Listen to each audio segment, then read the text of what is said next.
Welcome to Slasher Sunday. Over in Killer Flicks, it is Clown Week. So I thought it was high time I talk about a very underappreciated slasher from 2006.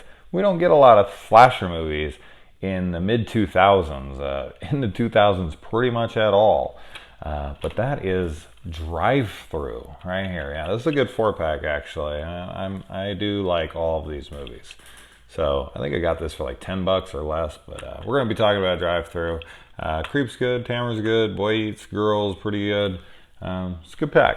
It's a Lionsgate release as well, so it's not like a Mill Creek or something. The quality is normal, DVD quality. There wasn't any like transfer issues or anything. But Thru is definitely not talked about a ton. But when I do hear it get talked about, I honestly can't think of a time I've ever seen anyone say anything negative about it. I mean, outside of that, it's cheesy or whatever. Like, that's to be expected with a movie like this. But this is pretty liked, actually. So I could have done, like, Stitches or something, but I feel like that's a little more well-known than Thru. I feel like it just really went under the radar, and nowadays is getting a little bit of a cult following. I really wish that this would have got a sequel, at least one, because I think it would have been a fun little series here. Because I do like Horny the Clown, that little killer here, and I thought that this was pretty damn good. I mean, it's silly as fuck, and the characters are, really annoying and whatever. But I like the dialogue. I like the characters. I like a lot of things, but let's get into it. So Leighton Meester plays the titular character here, emphasis on the tit. And, she's 17 years old, but she's 21 years old in real life. And then Nicholas Desaglia, I don't know how the fuck to say that guy's last name, but from Sam, right? Is that his name? Final Destination 5. He's 27 and he's trying to play like an 18-year-old or something. But they actually do both look pretty damn young. Ironically, we have Morgan Spurlock in here, which is supposed to be ironic, the fact that he's a manager at like a McDonald's, because this is like a McDonald's from hell. It's got Horny the Clown, which is just like a demonic version of Ronald McDonald. We also have Sean Whalen in here, which Sean Whalen is an actor that I've seen in tons of stuff, and you could, point him out from all sorts of things. But for some reason, the things that I always remember him from is the convicted, well, he's not convicted, the guy who's on trial for murder in Jury Duty with Pauly Shore.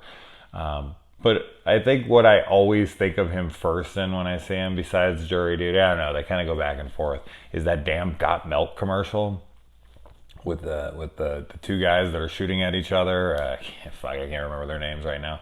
Oh man, I should have paid attention in history.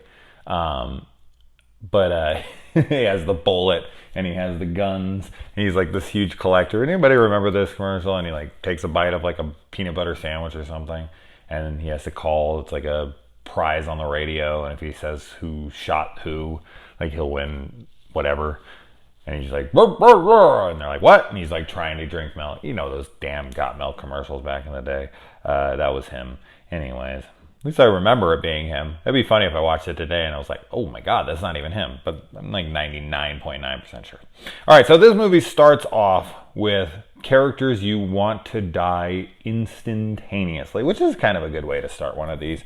You want opening kills, so it might as well be people that really deserve it. And it is a couple wiggers who are very liberally using the N-word, which right there off the bat, you want these guys dead. And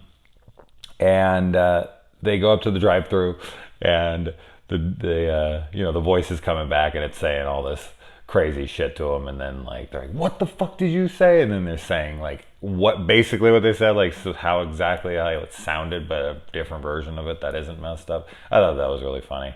And so one of the guys goes in there with a gun to teach the drive-through guy a lesson, I guess. I don't know. I feel like risking prison over just, a guy who's being a dick to them at the drive-thru is a little excessive, but he goes in there and he doesn't return. So his friend goes in there looking for him. And I love that the friend is all Mr. Gangster.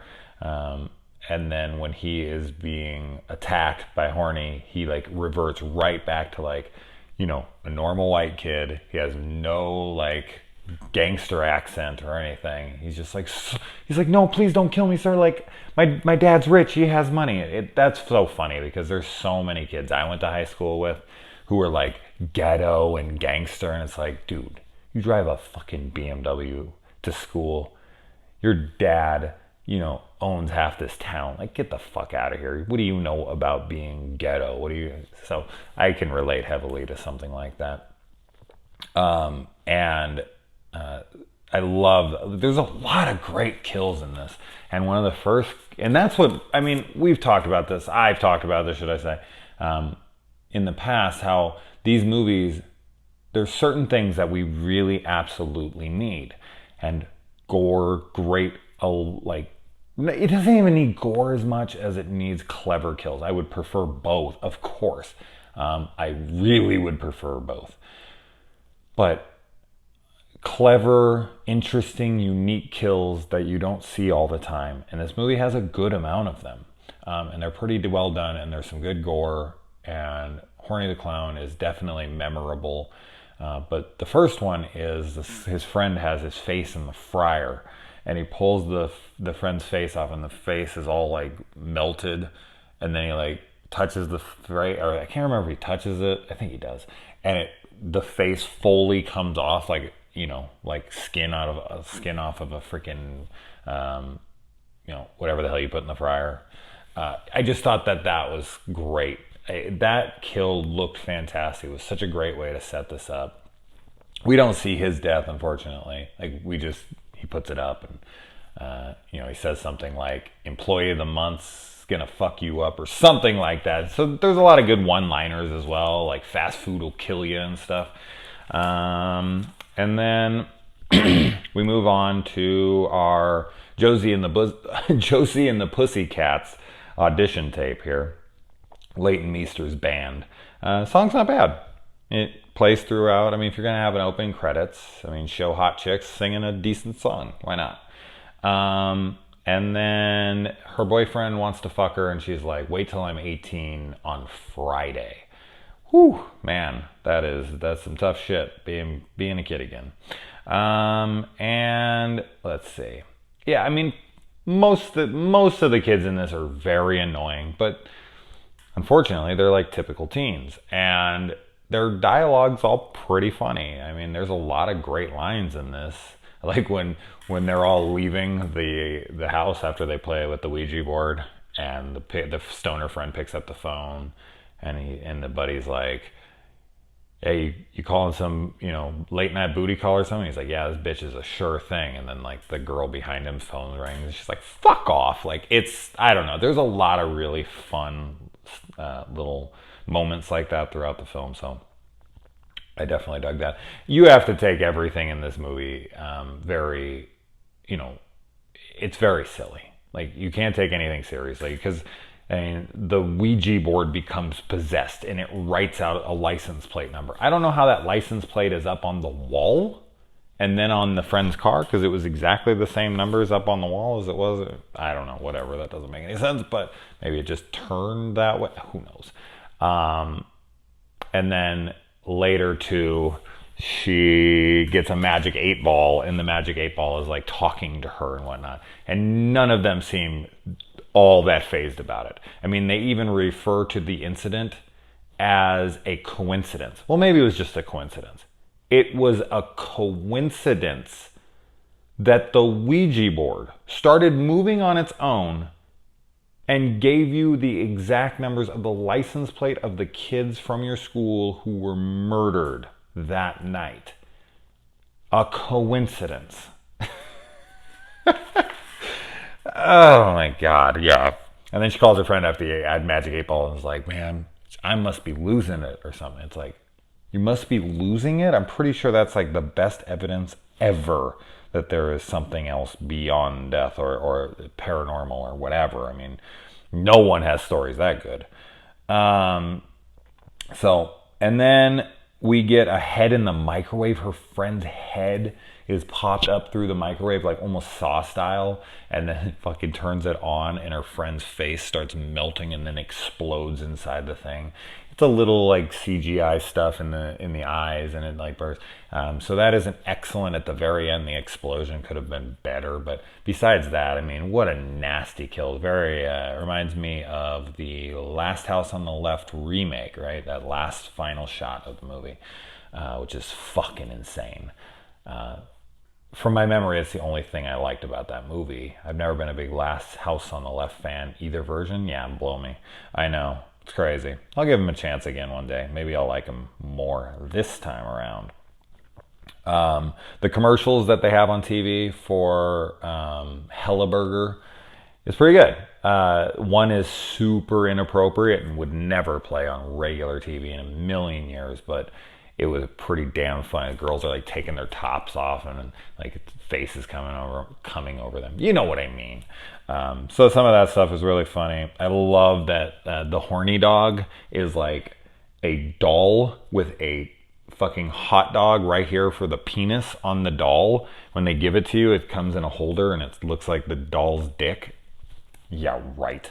It's like supposed to be a family restaurant. There's like a ball pit in there and whatnot. It's not like an adult restaurant where they serve like, beer or anything. There's a ball pit like 10 feet away from where you order, and they're giving away dolls with dicks to eat, to shove into your mouth. Yeah, I'm sure. And then we get another really good kill where the guy gets his head chopped off from right here. The Aber Zombie bitch. I thought that was so funny the first time I heard it when I watched this movie back in like 2006 or 7 or whatever. I think it came out in 06, so I probably saw it right around when it came out. Haven't seen it since, but I remembered that line so well. But he gets chopped here, which I've always been a big fan of that. And then she looks over, and the tongue is like laying on the lip, and it's just like balancing on the lip. It's like completely detached from the body. And it's just, I thought that was great. You don't see that. Like, I've seen the head chop here a couple times, but I've never seen a tongue just dangling on the lip. So I thought that was really fun. Attention to detail there. And employee of the month. We get a Shining homage here, which at first it's subtle. Like, I'm going to bash your head, and I'm going to bash it right the fuck in. And I was like, oh, cool. Like, there's a Shining homage line that most people won't get. Not most people, but you know what I mean. It's not as, obvious as like, here's Johnny or something like that. But then like the next line is him saying like, all work and no play makes horny a dull boy or something. And I was like, you didn't need to throw that in. Like, you could have just kept it and bashed the head right the fuck in line. Like, that was good enough. That would have been a great Shining reference without making it too obvious. The detectives in this is Chase and Crockers, which the guy calls them cheese and crackers. That's so good. I thought that was pretty funny. And then the ending scene here with Leighton Meester at the table inside horny Helleburger, sorry. Obviously is very, very reminiscent of Happy Birthday to Me, which is a great slasher, and I did review that for a Slasher Sunday, right? I did that for a Slasher Sunday. Yeah, I've done it for sure. It was a slasher. Yeah. Oh, I did it on my birthday. That's right. I don't think it was a Slasher Sunday. It was just a happy birthday to me, literally. But it might have also been a Slasher Sunday. I don't know. But I definitely did it on March 16th of this year. He pours gas all over her head, right in front of lit candles, and they're all still lit, and not one of them caught fire onto her. Sure. And then she takes like some alcohol in her mouth. Good thing it's over like 100 proof. I think that's what it has to be for it to burn. And she holds it in her mouth, and she spits it in his face when he's holding the thing there. That's a good thing that he did that. That was a risk for her to take. Like, he's gonna have to hold it right in front of his face. And I feel like blowing alcohol on a candle, like, I don't think that would work. Like, the candle is just too easy to blow out. So it doesn't matter, but I just thought that was funny. And then reminded me of Jada Pinkett in Demon Knight. She spits the blood all over Billy Zane's the collector, his face. And that's it. That kills him because we got like a Freddy going on under there. He's all burnt up and he's like the ghost of it's very much, very similar to Freddy Krueger's story, sort of. Like, I mean, he didn't do anything to get this. He was just a dorky kid. Yet another revenge story of kids who accidentally kill or do something terrible to some geek and he comes back for revenge. So typical right there. And then, yeah, so he dies, I guess, and then she finds out her boyfriend lived, which her boyfriend's eyes like all turned red. So I guess that was him transferring it over. I didn't know what that meant, but then at the end they go to find her boyfriend in the hospital and he's gone and he's taken off of his, hospital robes and now there's another horny out there. So he's taken over for him. Is he a ghost still? Because Horny, the original one, was able to possess Ouija boards and he was able to mess around with magic 8 balls and he was able to use those freaking spirographs or whatever the hell those things are. What are those things called? What are those things called? Spirographs? No, that's not what those are. Oh shit. Oh, Etch-a-Sketch. There it is. Oh man, I would have fucking freaked out if I shut this off and then I would have been like, oh my god, it's an Etch-a-Sketch. Spirograph's that other thing that circles. Anyways, but he's able to manipulate those things. So he does have some kind of supernatural powers. Did this guy then get them?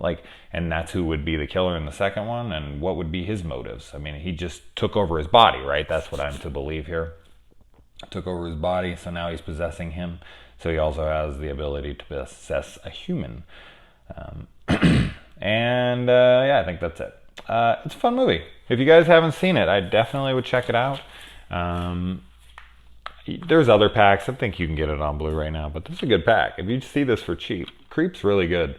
Camera's pretty damn good. I remember Boy Eats Girl being fun. But definitely a good pack for whatever it is. I'm going to look it up after and see. Maybe I'll leave a link to its Amazon, but it's a cool pack. I like little 4-packs like this. Anyways, guys, who's a fan of this one? I know there's a bunch in the group right now because it's Clown Week and everyone's trying to pull out the most obscure clown movie.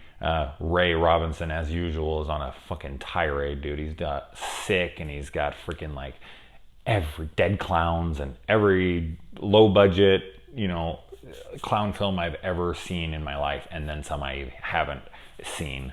When I say seen, I mean just seen their existence.